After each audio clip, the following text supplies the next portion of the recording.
I recently changed the positioning of my brand in a way that means in the next year or so, I have the potential to make 11 times the profit and impact, or as I like to say, income and impact, because they sound nicely together. And well, without further ado, let me jump straight in, not to drag this on. Now, I will be honest with you, the last one could probably make you the most money short term, but the first one is the most fundamental, most important one that will help you in the long term. And I always begin with the most fundamental, most important things first. So I will do that for you too. And the way these three steps go, because by the way, there are just three steps to this, they go why, how, what. And starting with the first one, it's actually starting with why. Because as Simon Sinek says, people don't buy what you do, they buy why you do it. And this is absolutely crucial.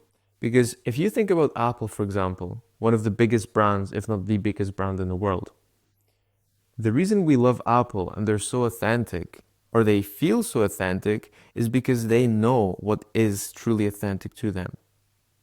If you think about, for example, we know their why, right? Their why is to challenge the status quo. And if you think about their famous Think Different ad, that showed it perfectly. And the thing is that you can't possibly ask your audience for feedback, or you can't ask people for feedback as to what is authentic to you. Because by definition, if you want to be authentic, then you have to know.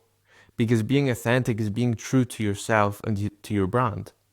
And people can't know that for you. You have to know it yourself. And that's why it's so crucial to actually ask yourself what really is mine and my brand's purpose, cause, or belief. And this isn't some random philosophical thing when it comes to purpose. Because when you tell your audience, when you tell people what you truly believe in, if they believe in the same things, they form an emotional connection with your brand. And as you probably know, people don't buy based on logic, they buy based on emotion. And there's a huge reason for that. If we look at where the word, apologies for that, if we look at where the word emotion actually comes from, it comes from the Latin root motere, which just meant to move. And so it's actually emotions that make us take action. And if people have an emotional connection with your brand, then that's what makes them buy from you consistently. If you want loyal, long-term customers, then the way to do that is to start with why, because that's what makes people form emotional connections, and that's what makes them take action. And people will often go to great lengths to buy from you just because they believe in what you do.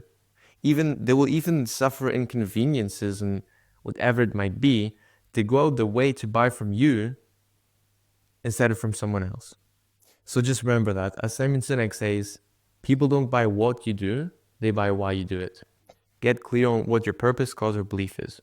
And in my case, my purpose, cause, or belief is simply to guide people to the best version of themselves. Just long story short, boiled down, that's what it is, to guide people to their full potential. And I can phrase this in many different ways. For example, right now, my banner says to give creatorpreneurs the freedom to focus on changing lives, starting with their own. And well, that's just a form of helping people, guiding them to the best version of themselves, because I'm going to be helping creatorpreneurs change their lives, and then in return, the lives of others, the people that they're serving. And I'll get onto this. This is the third thing, actually. So, speaking to who your ideal customer is, but I've just phrased my messaging, my why, in a way that resonates with my ideal customer. It's still true to me. It's still what I believe in, and it still is closely connected to my why. It's just framed in a way that will actually resonate with my ICP, my ideal customer, which right now is creatorpreneurs. Now, let's move on to the second thing, and this is the how. So, how will your brand look to people? And this is actually positioning in itself. So, positioning essentially is just how people perceive your brand in in regards to other things. Basically, how people just see your brand, how they perceive your brand. And the most fundamental principle here is clarity and consistency.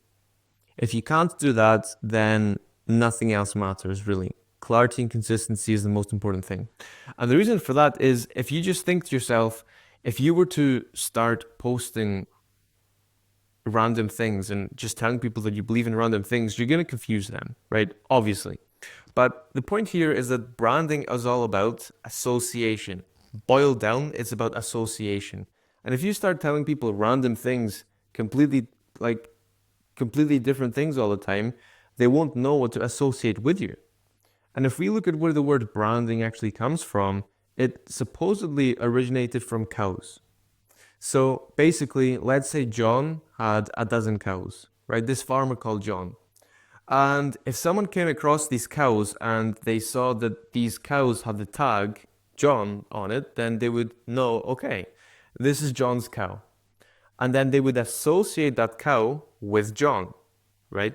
It's association. Now, the crucial thing here is that if John told people that his why, his belief, is that he wants to bring, unhomogenized, organic, proper, real milk, Jersey milk to people, right? Because that's what he believes in. He believes in bringing people organic, real milk that's not been pestered with, whatever, right? Let's say it's that. And then if he suddenly starts to do something else, and if he starts to sell, non-organic vegan milk or something like almond milk, and he told people before that he believed in organic, for example, raw milk from Jersey cows, then he's going to start confusing people, right? And it's going to be even worse if he starts telling people that he wants to go into creating washing machines, for example, right? That's a random example. But the point is that association is the most important, what branding is all about. And for that reason, clarity and consistency is the most important thing. Because that way, people keep associating the same things with you. And that's not to say that you can never change your brand. You can pivot, of course. It's just all about always pivoting around what you fundamentally believe in at your core, right? Staying true to what you believe in. And that's why starting with why was the first step. And then now the second thing is showing people what that why is, what you believe in, and doing so with clarity and consistency. And by the way, when I say clarity, consistency is one thing, but clarity is another. So I've learned that clarity is far more important than cleverness. It's always better to be clear than clever. Because when I was creating my messaging, I created my first draft, but then I thought to myself, okay, well, how can I make this be as clear as and simple as possible? Because people often like to use, buzzwords like mastery and unleash and, with exclamation marks. But I found that instead of using complex language to sound clever, the most important thing is just to help people understand. And there's a point that drives this home. So the whole point of copy, and I know we're not talking about copywriting and sales, we're talking about branding, but the whole point of normal writing is to let the reader understand.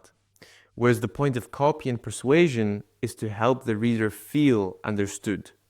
And you can only make them feel understood if you make the language that you use clear and simple. So that's a huge principle I've learned, largely from Alex Hormozi. So props to him for that. And then speaking of Alex Hormozi, the third step is what does your ideal customer look like, your ICP?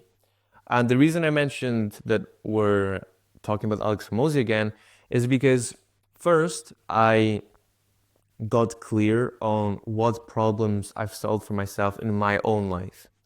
And I said, well, I've actually solved the problems of procrastination, overwhelm, and burnout, among many others. I used to really struggle with those things constantly. If I wasn't struggling with one of them, it was another one of them. And then when I solved another, it was yet another. And I eventually learned that it's because I never got to the root cause, which, long story short, is truly knowing yourself, which I will talk about a lot on my channel in the future. But for now, the point is that I got clear on what problems I've solved for myself. And then I asked myself, who also has these problems? Well, actually, many people all around the world have these problems, but that's not the only thing, kind of like thing I checked for. I used the Alex Hormozy's checklist. And what I mean here is that he says when choosing a market, there are four things you want to look for. One, they're in pain. Two, they have purchasing power. Three, it's a growing market. And four, they are easy to target. And then I thought to myself, so who has these problems that I've solved for myself that also matches these four things? And I realized, well, actually, creatorpreneurs are the perfect avatar because I am myself a creatorpreneur and I've solved this problem for myself that many creatorpreneurs have. They struggle with overwhelm and procrastination and doubt. So I realized it was perfect because they're also in pain, right? Like I just said, they're struggling with this problem. They have purchasing power because unlike the average person, they're actually open to investing in themselves, right? They understand the importance of investing in themselves rather than, the average person may just spend their money in whatever it might be. But they understand the power in investing in themselves. And they have the money to do so because, after all, they're entrepreneurs. Not saying that all of them do, but the average one does. And then, third of all, they're easy to target. Yes, there are plenty of them, and they're all over YouTube and X. Was previously called Twitter. And then four, growing market. Yes, certainly. The creator economy is on the rise massively and supposedly is expected to, I don't want to lie here because I don't know the exact numbers, but I think it's supposed to double in the next few years, maybe by 2030, something along those lines. And the online education space is also growing, which means there will probably be more and more entrepreneurs and creators, so creatorpreneurs, educating people and creating their own online products. And that's why I chose creatorpreneurs as my ICP. And that's why now I've actually positioned my free school community as being for creatorpreneurs. I'm helping creatorpreneurs escape procrastination, doubt, and overwhelm because I've learned that most people online hand out hacks and tactics to overcome these things. But the reason these acute pains keep coming up is because we're never taught to solve the chronic problem that causes those acute pains in the first place. And so I'm getting to the root cause, which is that no one teaches us to truly know ourselves. So we procrastinate because we hate our work since it's not aligned with who we are. And we burn out because our work drains us. And what we do drains us because we don't know how to align our work with our strengths and who we truly are and what is meaningful to us. And we also get overwhelmed because, once again, we don't know what is truly meaningful to us and what our strengths really are. So we don't know what to really work on. And we keep working on the urgent things instead of the high leverage, needle moving important things. I know I just spewed a lot at you there, but that's kind of like a summary, just touching on the iceberg. But I'm not going to go into that because that's a whole thing for another day. So, with that, I hope this really helped you with improving your brand, and I hope you go and actually take this because these are a few of the most important things that I've found when it came to improving my brand. And, well, I wish you all the best. Go out and do incredible things and keep going. And remember, it's already there within you. Be mega. Ciao.